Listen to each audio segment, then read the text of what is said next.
예수님 앞으로 첫 발자국입니다.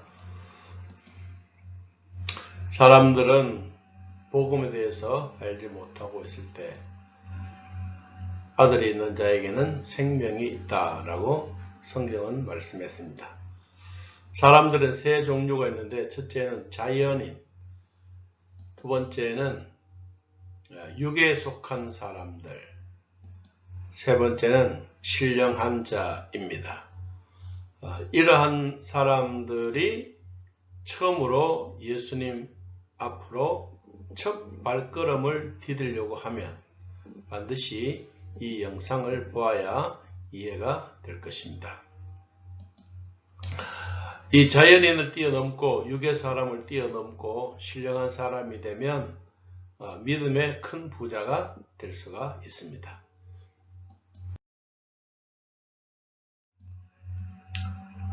우리 그리스도인 성도의 확신은 무엇이라고 생각하십니까? 바로 그리스도 성도가 되려고 하면 예수 그리스도를 영접해야 합니다. 하나님께로 나와야 하고, 또 예수를 믿으면 영생 얻고 심판에서 반드시 벗어납니다.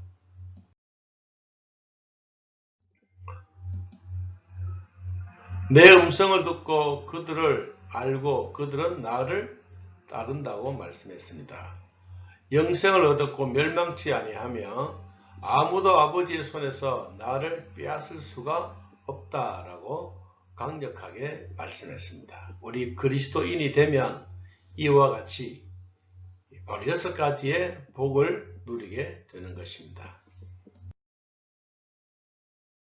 영접한 결과는 구속 곧 죄사함을 받으며 하나님과 화평을 누리고, 더 나아가서 하나님의 의를 누리며 바로 그리스도가 내 안에, 내가 그리스도 안에 있게 되는 것입니다. 이것이 바로 하나님의 무한하신 사랑의 선물입니다. 예수님을 영접한 일이 되어서 하나님의 선물을 듬뿍 받기를 축복합니다. 예수를 안다는 것은 확신을 시켜줄 증거가 필요합니다. 그것은 바로 내가 계명을 지키고 형제를 사랑하면 바로 성령께서 친히 증거해 주십니다. 예수 그리스도인의 인격은 무엇입니까? 예수 그리스도는 자신이 누구라고 고백을 했느냐가 중요합니다. 예수님은 하나님의 아들이시고 그분은 하나님의 우편에 앉아 계시다가 다시 재림하실 그분이며 하나님이 직접 예수를 보내셨다고 말씀했습니다. 예수님은 무슨 일을 하고 계십니까? 그분은 바로 심판을 위임받았습니다. 더 나아가서 그분은 성령 안에서 죄사함 받는, 죄사함을 갖고 계시는 분입니다. 그분은 우리에게 영생을 주시는 분입니다.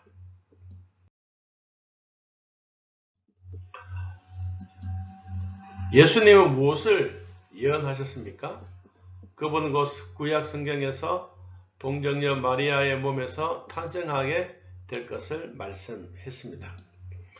그분은 십자가에 죽으시고 또한 그리스도가 완전히 부활하시고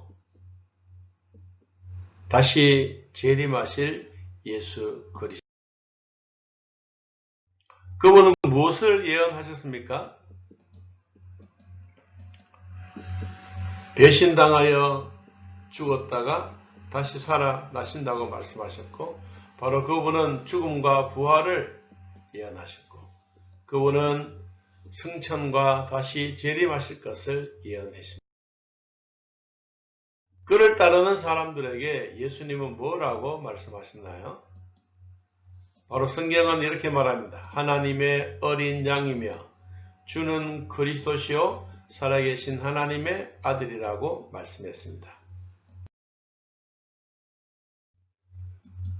세 번째, 그리스도가 주관하는 생활이 필요합니다.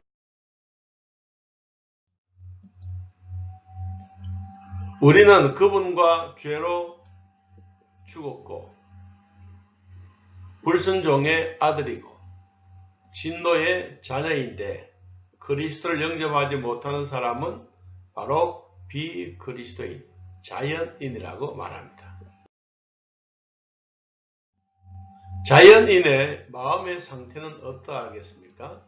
악한 생각과 음란과 도덕질과 살인과 가늠과 탐욕과 악독과 음탕과 홀기는 눈과 더 나아가서 해방과 교만과 광패한 마음들이 자연인의 마음입니다. 육신 속에 사는 사람들의 생활은 육신에 속한 자, 그리스도 안에는 있지만 아직도 어린 아이와 같다, 젖먹는 아이와 같다라고 말합니다. 이들에게는 시기와 분쟁이 있으며 사람을 따라 행하게 되는 것입니다.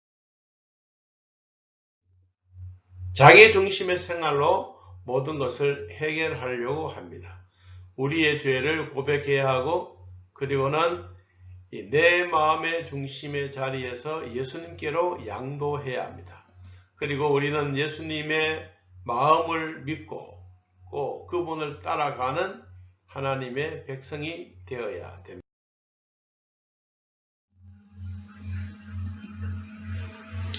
왜 우리에게 믿음이 중요하다고 생각합니까?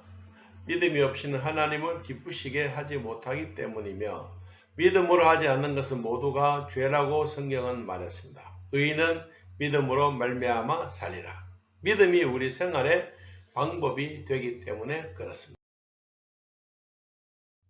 신령한 사람은 어떤 사람이라고 말합니까? 성경에 보니까 아무것도 판단하지 않는다. 또 그분은 그리스도의 마음을 가졌고 예수의 보혈에 풍덩 빠져 있는 사람이 바로 신령한 사람, 예수님이 원하는 대로 마음의 실천을 하며 따라가는 사람을 우리는 신령한 사람이라고 말하고 있습니다. 성령의 열매를 맺습니다. 사랑과 희락과 화평과 오래 참음과 자비와 양성과 충성과 온유와 신앙 성장을 위해서 5가지의 원리가 있습니다. 인생의 가장 중대한 결단은 바로 이것입니다. 예수님을 나의 구주로 영접한 일이며 육신의 생활에 공기나 휴식이나 운동이 필요하듯이 영적인 생활에도 성장과 발전이 반드시 필요합니다. 신앙생활의 5가지 원리를 한번 살펴보면 첫째는 성경 공부입니다. 하나님의 입으로 나오는 모든 하나님의 말씀을 배우는 것입니다. 두 번째는 우리가 기도하는 것입니다. 기도는 동굴이 아니라 터널인 것입니다. 반드시 뚫려지고 반드시 컴컴한 곳에서 환하게 나오게 되는 것이 터널입니다.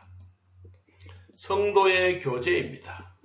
사도의 가르침과 서로 교제하며 떡을 떼며 기도에 힘쓴다라고 성경은 말합니다.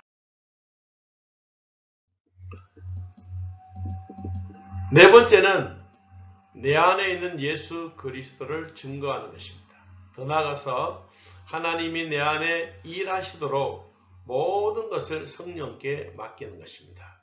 이와 같이 우리에게는 수직과 수평의 관계가 있는데 수직의 관계는 하나님의 말씀과 기도이라면 수평의 관계는 교제하며 떡을 떼며 예수 그리스도를 증거하고 순종할 때 하나님의 주시는 수직과 수평의 관계를 잘 유지해 갈 수가 있습니다. 그리스도인의 권위는 어디서 나오는 것입니까?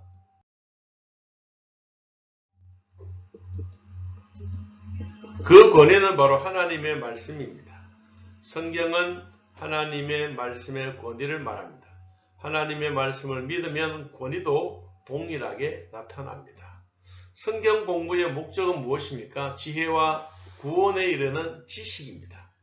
더 나아가서 일정한 시간과 장소를 정해서 기도하고 또 조용하게 하나님 앞에 시간을 보내는 것이 참 중요한 것입니다.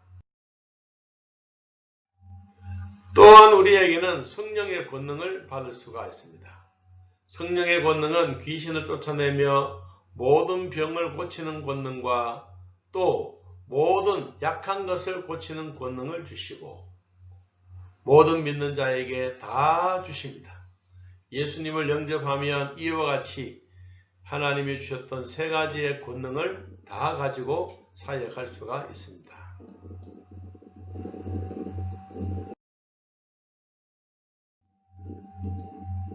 교회가 얼마나 중요한지에 대해서 설명합니다. 교회는 그리스도인들이 모여서 함께 하나님 앞에 예배드리는 곳입니다. 또 세례교인들이 모여서 신앙의 공동체를 이루고 또 예수님이 교회의 머리며 우리 모두는 지체는 각각 지체가입니다. 교회의 목적은 하나님의 말씀을 전파하고 영혼 구원하는 일에 교회가 중요하게 쓰임받고 있습니다. 교회가 진정으로 하는 일은 성도는 에클레시아입니다. 예배하고 찬송하고 기도하고 헌금을 드리면 하나님이 우리에게 말씀으로 찾아오십니다. 교회에서는 교육과 양육과 제자 훈련을 하며 영혼 구원에 관한 모든 사역이 바로 교회가 하는 일 중에 최고인 것입니다. 교회의 표지는 무엇입니까? 세 가지가 있는데 첫째는 하나님의 말씀이 정확하게 선포되는 것. 두 번째는 성례를 올바르게 집행하는 것. 세 번째는 권정을 정당하게 시행하는 것. 이와 같이 우리가 예수님 앞에 첫 발걸음을 잘 떼면 마지막까지도 우리는 정상적으로 잘 걸어갈 수가 있습니다.